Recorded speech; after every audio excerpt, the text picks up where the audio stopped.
hi. Great to meet you, Tyler. Moby. Oh my gosh, yes. Come on in. Wow. Oh wow. I recognize you. Oh. Oh my gosh, I never recognized. A lot of us little bald guys look the same. Oh my gosh. I'm Moby, and we're here at my restaurant, Little Pine, in Los Angeles. And I guess most people would know me as a musician. Wow. Thanks for coming over. I was a philosophy major in college. I taught Bible study for a long time. I guess I've just been obsessed with spirituality, and so I'm much more interested in whatever sort of meaning or significance might exist beyond our like quotidian daily experience. Wow. I'm curious about the whole process. My girlfriend Lindsay is watching on a video monitor. This should be interesting. Have you ever had a reading before? I've never been to a medium. Yeah, so this is my first time. Awesome, great. Well, I'm gonna pop your cherry. Yeah. To be honest with you, I know almost nothing about what I'm entering into, but I think I'm here just for the direct experience of having the reading done. You know, I always kind of like to explain the process on how I work because everyone does it so differently. I like to focus on like the sentimental details that nobody could possibly know. The less I know about you, the better. Don't feel like you have to hold back, but just don't give away too much information. I think it's really important to have a healthy degree of skepticism because I think that's how we learn.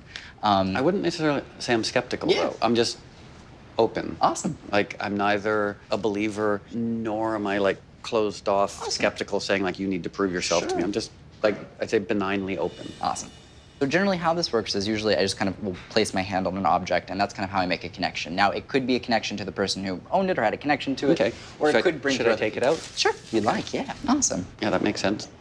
Perfect. All right, so I'm just gonna gently do this and I'll start scribbling and I'll see what pops in.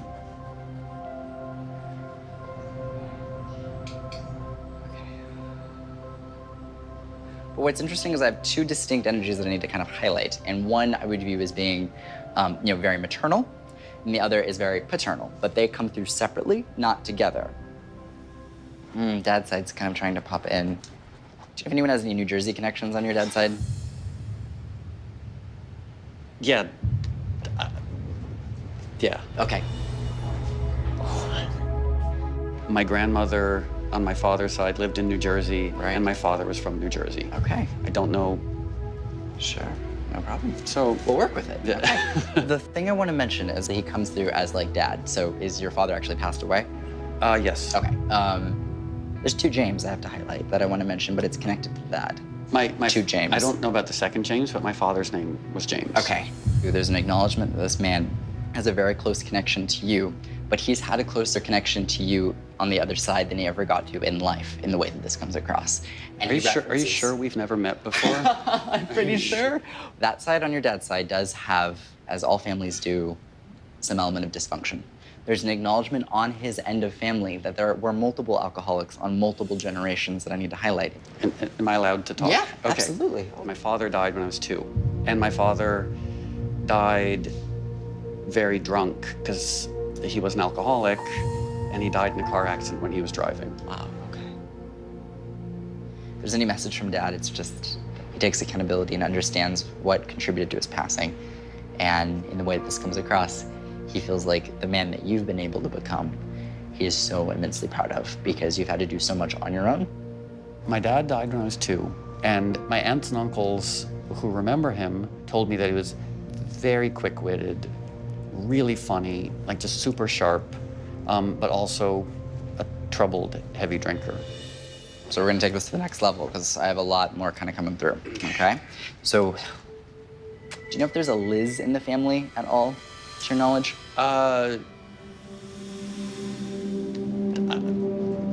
Yeah, without question.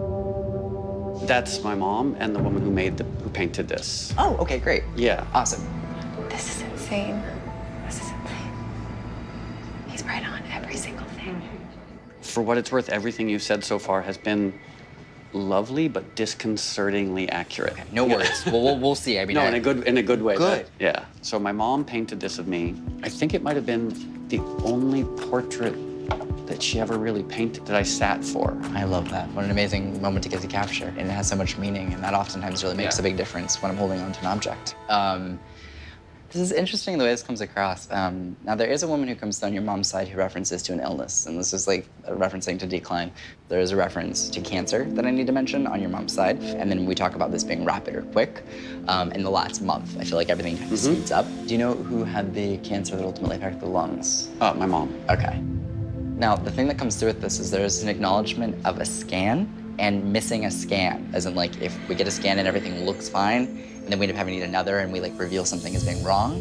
Okay. That's kind of the gist that comes through. But there's, That's very specific. yes, It's also accurate. yes, Yeah, she had been a smoker her whole life. right, And then she had terrible respiratory problems. Right. And her HMO kept saying, oh, it's a cold. right, So like months and months would go by and they'd say, oh, you have a cold, you have bronchitis. right, Basically, they waited like 4 months to do any tests for cancer. right. And I guess that's technically why she died so young. Sure, and to her, I mean, as a person going through this experience, I think it was important for her now for it to be known that she knows that though things could have been done differently, ultimately she was going to pass away anyway. So regardless of how that situation went, she's feeling a sense of like, it's okay Okay. with how this went, and I'm okay with how this went. Okay. My mom had been a smoker for most of her life. So in the 50s and 60s, she was encouraged by her doctors to smoke as a way of like calming down anxiety. Yeah. So, not surprisingly, she developed lung cancer. They did chemo, they did radiation, and nothing worked.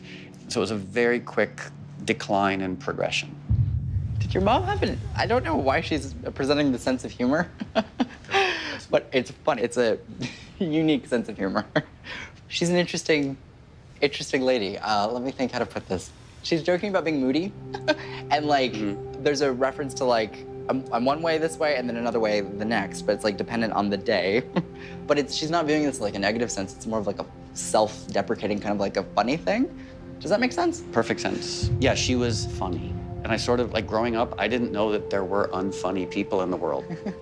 Part of, I think, what is sort of coming through, I get the sense that there's like a little bit of a playfulness to it. Absolutely, and I would say that's a great way to put it. There's a deep need from her perspective for you to know that you were never a burden, and that raising you from her perspective was a privilege, and that regardless of how she handled or mishandled certain situations, that fundamentally she loved you. She acknowledges her love life and her relationships, and never wanted those relationships to take away from her relationship with you. And that's the way I would put it. Okay, that was a huge part of growing up. Yeah. This is just somebody who was trying to be happy and find a sense of fulfillment in ways that, you know, she might have struggled with.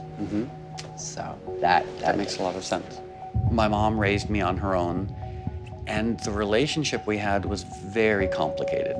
At times, she was my best friend, and then other times she was also a little bit boy obsessed. So sometimes she would kind of disappear with men that she was dating.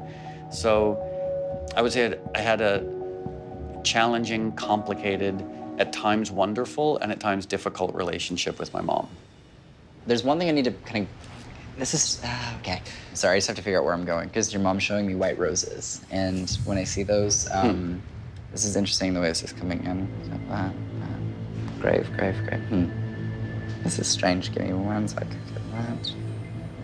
There's a feeling of not wanting there to be a guilt about not visiting, but it's acknowledging like where I'm physically at, and there's a feeling of like there's no need. I'm not getting that feeling of like needing to go to someone's gravesite or anything along those lines. It doesn't come through in that way because I'm not getting a reference to a gravesite. So she's, what was she saying? Usually when they come through, they'll be like, okay, I know that you were at my grave, or I know that you were visiting my grave, but she doesn't reference to that at all. She's like, this is not even, when it would normally be the case, this isn't the case. Okay, everything else seemed, I mean, everything's been very accurate, but I don't, No worries. I'm so taken aback. That's not, because you won't, well, for what, I don't know, you're freaking me out. That's actually such a weird detail that it, I'm embarrassed of it. No worries. That I couldn't bring myself to go to her grave for about 17 years after she died. Right. And to the extent that I didn't even know where it was. That's okay. Yeah. I only went to her grave for the first time like about a month ago. Wow. So Interesting. Yeah. Because she was my mom, I worked under the assumption that she wasn't too troubled with me not visiting this piece of stone in the ground. I think she'd rather be remembered through creativity and through humor and through intelligence. There's a feeling of it's okay for how this was handled. Okay, good. She's Okay. so far removed from where her physical body was at. Okay, that was a weird detail. Yeah. I didn't visit my mom's grave for about 17 years until after she died. So there's no way, it's not on Google. Like there's no pictures were taken. There's no record of it at all. That couldn't, and I haven't even told anyone about it. It was when he mentioned my mom's grave. But that one thing proved to me that what made me really believe that there's a lot of baffling legitimacy to this. I mean, this has actually been nice and bizarrely accurate, but it's almost just sort of been like since my mom died, I'd sort of forgotten about her character. Right. And I am actually getting a sense of her character coming through. Yeah. And it's really nice. It has opened me up to the idea that the nicest parts of who we are the ones that transcend death. And we're left with a spirit of more of just like love and brightness. Whew, yeah, it's a lot. It's so amazing meeting you. Oh, Thank nice to meet so you much as well. for the opportunity. Yeah, this was wonderful and interesting and Yes. completely baffling. I'm so glad. Thank you very much. I'm so glad. Well, thank you. I feel kind of stunned. I've never encountered a complete stranger and then a few minutes later had them tell me some of the most intimate details of my personal life. I almost feel like I need to go home and sort of spend some time just processing. Thank you so much for taking the time to do that. Absolutely. And Oh, I'm gonna give you a hug. Thank you for popping my Psychic cherry. Psychic cherry. Yes. It's a big, intense thing to go through. Okay, bye. All right, bye. It was such a shock sitting across from someone who's a music icon and going in depth into his personal life. It was so surreal because I got to meet someone that I really looked up to and got to change his life. So you were watching Yeah. the whole time? That was insane. Yeah, some of the details, they were just so specific. I was like, how do you possibly do that? Coming right out with like all of the names. And the one where I actually was like having a hard time sort of keeping it together was when he mentioned me going to my mom's grave, because you were there. I know. I think it was your idea. And he was talking about white flowers. Yeah, he said and we white. put He said, I see white flowers. roses, and I was like, oh, well, they were like white We spring put flowers. white flowers on them. Yeah. That was crazy. Yeah, it was very intense.